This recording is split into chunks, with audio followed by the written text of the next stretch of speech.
So I was sitting down in nature the other day, right? And well, before I begin, I want to say this. There's something about being in nature that is so calming, that brings you such a high degree of peace, right? And when you're in nature, when you're surrounded by trees and just nature in general, it's very hard for you to feel alone. It's very hard for you to not feel, in a sense, one with everything around you, right? And I really do believe that as a society, we need to get back to that. We need to get back to, I guess, congregating with nature and being one with nature, right? Because I believe that a lot of the problems, a lot of the loneliness, a lot of the depression that we feel really comes from this illusion of separation and this illusion of feeling as if we're alone, right? And I think we need to get back to that. We need to become one with nature again. But not to get off topic for too long, right? I was in a park in nature the other day, and this thought came to my mind. And this thought was, look at how perfectly imperfect nature is, right? Like, really think about it. Nature in itself is so perfectly imperfect, right? On one end of the spectrum, you have the aspect of nature that we absolutely love. The trees, the rainbows, the oceans, the lakes, the rivers. The beautiful aspect of nature that we enjoy, right? And on another hand, you have the aspect of nature that is, in a sense, sort of destructive, right? You could say the not so perfect aspect of nature. Volcanoes, earthquakes, hurricanes. I live in Florida, so I know all about that. Tsunamis, tornadoes, the destructive and not so perfect aspect of nature. But even though nature has sort of this duality to it, right? We learn to accept the parts of nature that are not so perfect, right? The not so perfect parts of nature, we learn to accept them. Now we accept them because we understand that it's natural. But when it comes on to the not so perfect parts of who we are, we resent them and we don't learn to accept them, right? We don't learn, or we don't realize that just as how nature is perfectly imperfect, we are perfectly imperfect as well. And just as how nature has the beautiful aspects of it, right? In a sense, we have the not so perfect aspects of ourselves as well, right? And here's the thing, you will never be perfect, right? You will never be perfect. Like, you can walk the earth 1,000 times. My allergy is killing me. You can walk the earth 1,000 times and you will never truly be perfect. There's always going to be something that someone else, or in a sense, we might deem as a flaw, whether that is physically or even when it comes on to our character and so on and so forth. And I think society has created this paradigm of perfection, right? A paradigm of perfection, even when it comes on to how we're supposed to look and how we're supposed to be, right? And I think a lot of us spend so much time trying to, in a sense, fit this paradigm of perfection that society has created. And that takes away from our individuality, right? A lot of people in this world, they wake up every day and they look themselves in the mirror and they resent how they look. This is why so much people are trying to, in a sense, get so many cosmetic surgeries done, and lip fillers and so on and so forth. I even saw a guy the other day. He did a high surgery to become taller, in which he implanted certain mechanisms into his legs, right? So society has created this paradigm of perfection of how we're supposed to be, and supposed to look. And a lot of us are going through the world trying to fit that paradigm that society has created without realizing that who we are, our individuality, the things that stand out about us, how we look, how we are, those are the things that make us perfect, right? Those are the things that make us perfect, not in the eyes of man, but in the eyes of God, right? The Creator made us how we were supposed to be, right? How we are is how we are because that's how God ordained us to be. And the more we try to be perfect, the more we take away from the perfection that God has bestowed upon us, right? Our individuality is what makes us perfect. The color of my skin is what makes me perfect and unique. The how my hair looks and feels, the texture of my hair, how my nose looks, how my eyes looks, how my lip looks, right? My individuality is what makes me perfect. Not what society deems as perfection, but how God made me is what makes me perfect. Right? And a lot of us are trying to go against our already perfectly imperfect nature to fit some paradigm that society has created, and in doing so we box ourselves in. Right? We confine ourselves. We can't even be our authentic self because we're so worried, about how people are gonna perceive us. Is this person gonna like how I look?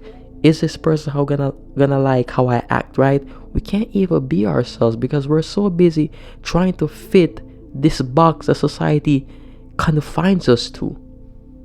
You're not meant to be how they told you need to be. You're meant to be you. Your individuality is you. That's who you are. Your personality, your natural personality is you because that's how you are. Whether it's perfect to society or not, it doesn't matter. It's already perfect to God. Right? You already are perfect. And I think in a sense, and I was saying this the other day, it's not so much that we shouldn't try to become better versions of ourselves, right? I really do believe that every single one of us should try to improve in every aspect of our lives, right? Get in shape, make more money, so on and so forth, right? Try to improve in your everyday life. But a lot of us are, in a sense, placing external conditions on our self-love.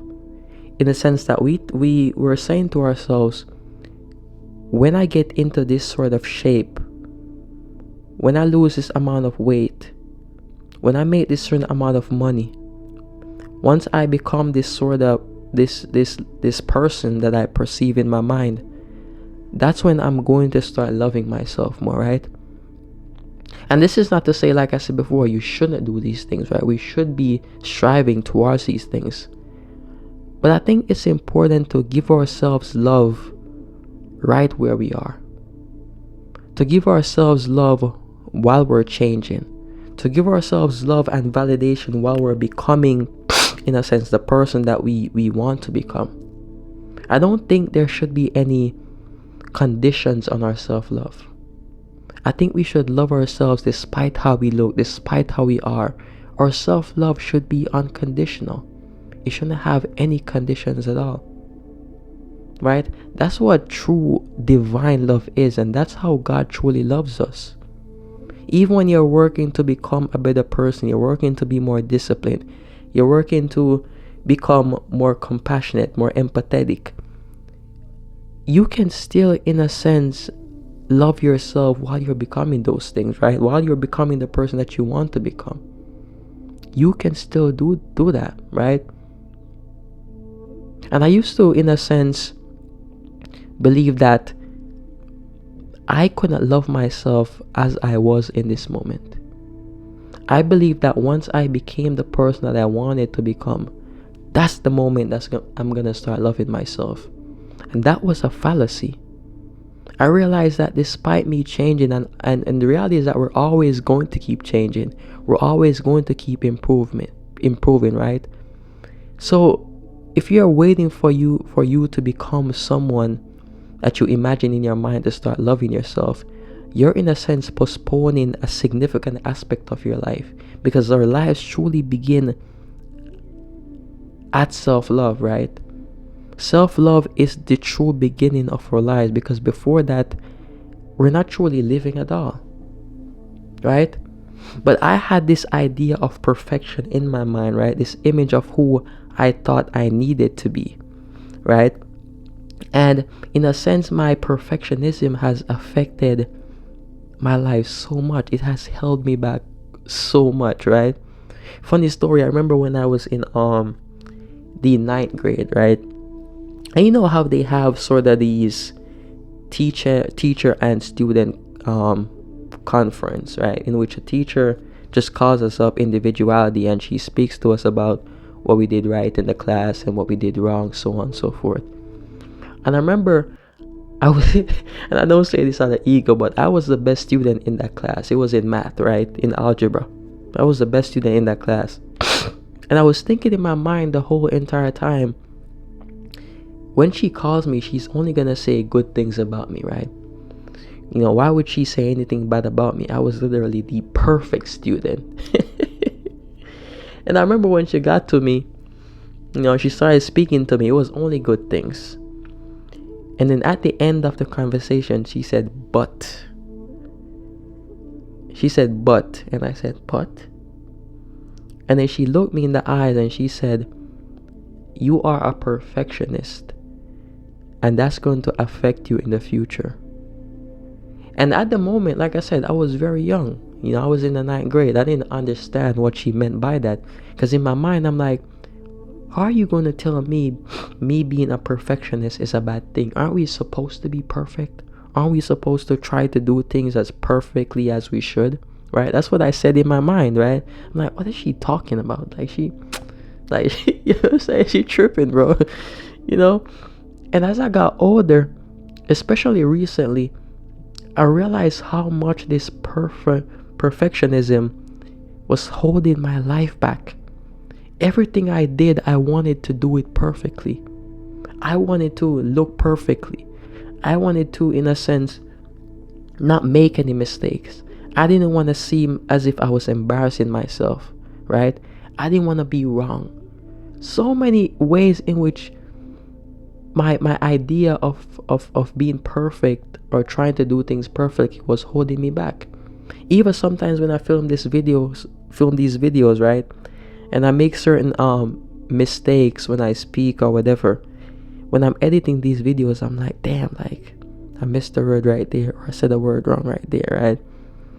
And in a sense, I demonize myself and I feel some sort of way in my mind about it, right? That's how deep it gets.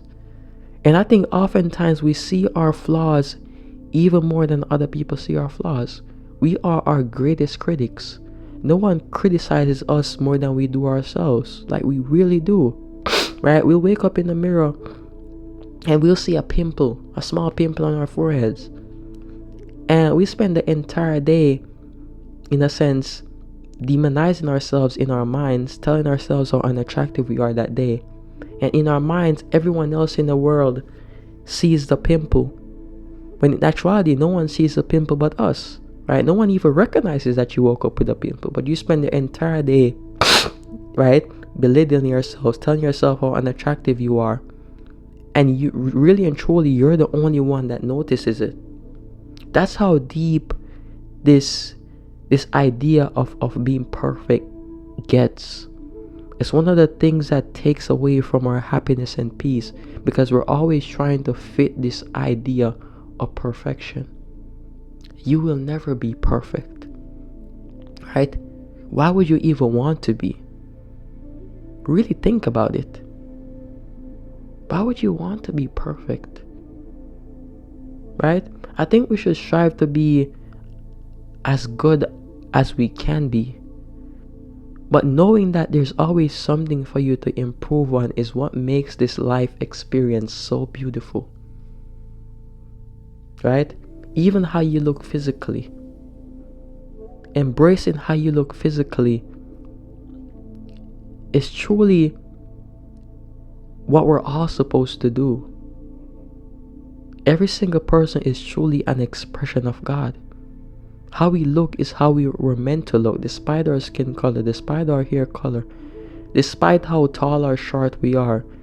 We were made in the image of God.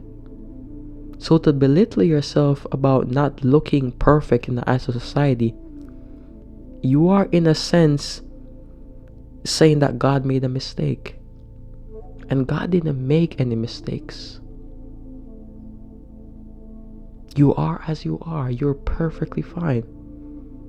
Your flaws, right? The things society sees as flaws, they are what make you unique. They're what makes you you. No one in this world, no one in history has the genetic makeup like you. You're one of one. You can never be replicated. You can never be, replicated or whatever. I can't even find a different word, but you can't. Like, no one in history will ever be you. And that makes you unique. That makes you perfect. And I think we need to start walking in who we are way more than we do. Accepting ourselves while we're changing. Accepting ourselves while we're striving to become better people, right? Accepting and loving ourselves right where we are. Because what's the point of living in this world, right? You live in this world and you spend all of your days finding faults in every single thing about you. Right? What's the point of living and you live and you haven't even come to the place in which you fully accepted yourself? What's the point? Our lives truly do begin at our ability to love ourselves and accept ourselves as we are. Because the truth is that your self-love and your self-image is tied to your success and your happiness and joy in this life.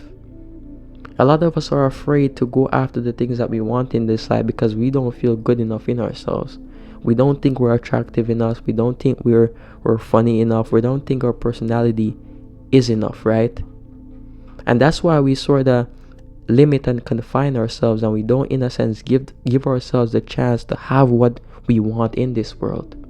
But once you understand that how you are is perfect and that you are perfectly made and you are fine as you are, and the only reason you believe something is wrong with you is that you've convinced yourself that something is wrong with you, you begin to start giving yourself more grace and you begin to accept yourself even more, and you will allow the love, the light to shine within you, because light is truly who we are, right? But most of us have gotten so used to the darkness, so used to the negativity, that we believe that's who we are.